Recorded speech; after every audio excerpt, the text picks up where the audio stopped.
예, 가정의 달인 만큼 극장가에는 가족을 다룬 영화들이 줄을 잇고 있습니다. 한국 영화는 우리의 가족을 어떻게 다루고 있을까요? 네, 흥미롭게도 화목하고 평화로운 가족들보다는 서로 싸우고 또 으르렁대는 가족들이 더 많다고 합니다. 최광희 영화평론가와 함께 한국 영화 속의 가족 풍경 만나보겠습니다. 네, 안녕하십니까? 네, 안녕하세요.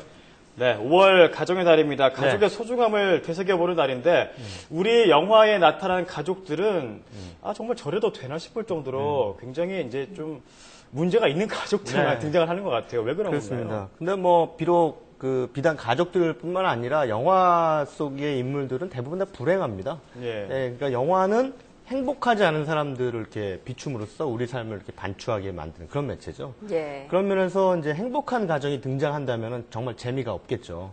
사실 뭐 우리네 가족이라는 것도 그렇죠. 가장 가까워야 할 사람들이 이제 가족인데 오히려 이제 식구들끼리 만나면 낯을 붉히고 또 서로 상처내는 말을 하고 뭐 이렇게 일수인 경우가 적지 않습니다. 네. 그런 면에서 많은 한국 영화 속의 가족은 물론 뭐 영화라서 조금 극단적인 묘사가 있긴 합니다만 우리 현실 속의 가족이 그다지 행복하지 않다. 이런 문제의식을 드러내는 그런 경향을 갖고 있습니다. 예. 그게 더 현실에 가깝기 때문이기도 하고 또 그런 가족들을 통해서 가족의 소중함을 역설적으로 또 효과적으로 드러낼 수 있다. 이런 판단 때문이기도 하겠죠. 예. 그러니까 가족의 모습을 그렇게 행복하지 않게 드러내면서 역설적으로 가족의 의미를 되새겨본다. 네. 이런 말씀이신데요. 네. 그렇다면 행복하지 않은 가족의 풍경을 담아낸 영화들도 뭐가 있을까요? 네, 최근 영화 가운데 일단 조금 거슬러 올라가서 지난 2007년 개봉작입니다. 정윤철 감독, 마라톤의 감독이죠. 이분이 연출한 그 좋지 아니한가라고 하는 작품이 있습니다. 좋지 아니한가라는 영화 제목의 그 가가 그 집 가짜입니다. 네. 그러니까 한 예. 콩가루 가족이 서로 옥신각신, 티격태격하는 그런 상황을 전시하고 있었죠. 네. 가족애라고는 눈꼽만큼도 찾아볼 수 없는 이 집안에서 아버지는 뭐 거의 뭐 아버지라고 볼 수 없을 정도로 위신을 잃고 또 아이들도 막 나갑니다. 예. 하지만 그래도 끝내 중요한 순간에는 이 가족이 한편이 되죠. 이제 학교 선생님인 아버지가 제자를 성추행했다. 이런 예. 오해를 받으면서 이 집안 식구들이 모처럼 이제 하나로 뭉치게 됩니다. 하나로 뭉치는 과정을 이 영화는 마치 그 축제와 유희의 한 장면처럼 묘사하고 있는데요.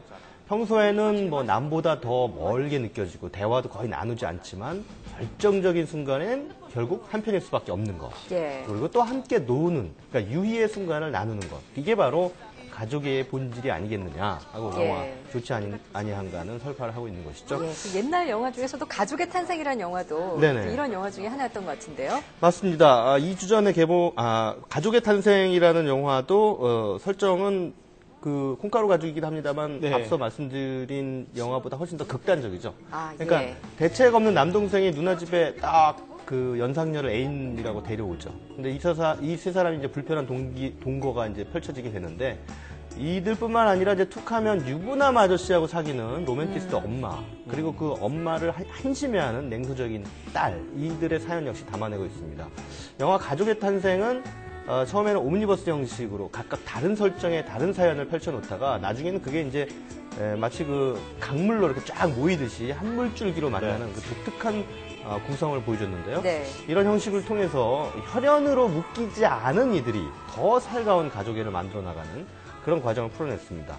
혈연이 오히려 가족을 가족답지 않게 만드는 그 우리의 어떤 현실의 어두운 부분 이런 것과 네. 대비 효과를 만들어내면서 거꾸로 가족의 정체를 탐문한 그런 작품이라고 할 수 있겠죠. 네, 저도 저 영화 참 재밌게 봤었는데요. 네. 자, 그러면은 최근에 개봉한 가족 영화들도 행복하지 않다는 점에서 네. 같이 맥락을 하고 있는 건가요?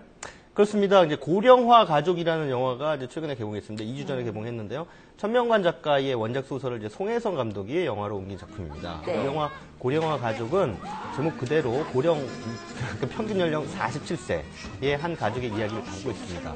이제는 다 장성해서 시집장가 가서 분가를 해야 할 그런 나이에 환갑이 넘은 노모의 집에 얹혀 사는 그런 삼남매 이야기가 펼쳐집니다. 예.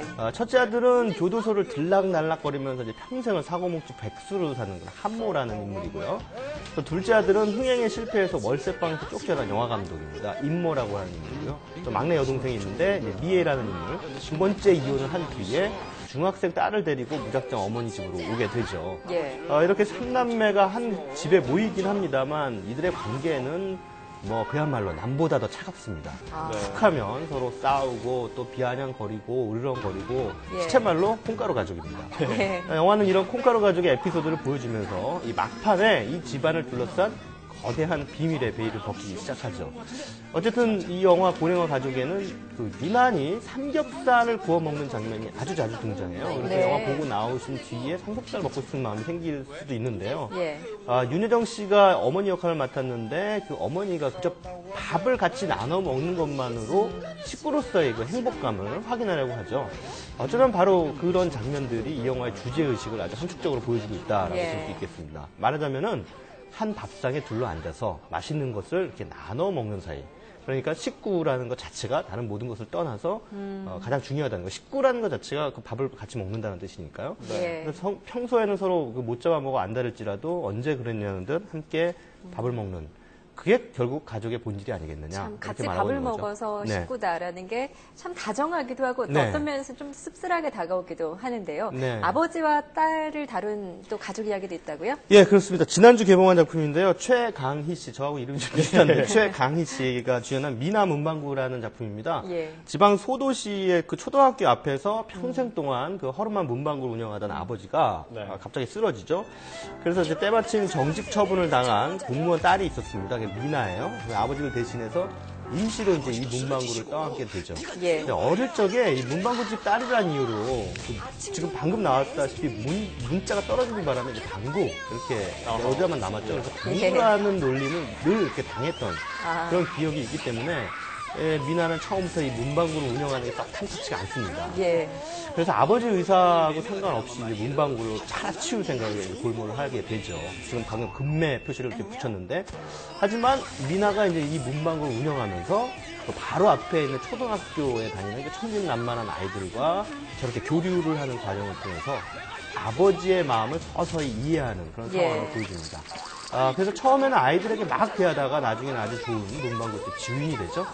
이 영화 미나 문방구는요, 이 문방구라는 작은 공간을 통해서 우리 어릴 적의 추억을 이렇게 다시 불러내고 있는 가운데 아버지와 딸 간의 화해 이야기를 소박한 호흡으로 풀어내고 있습니다. 단지 너무 소박한 나머지 흥행에서도 박스오피스 6위라는 소박한 결과를 내고 말았습니다. 아이고, 예, 안타깝네요. 알겠습니다. 네. 예, 지금까지 최광희 영화평론가였습니다. 말씀 감사합니다. 감사합니다. 감사합니다.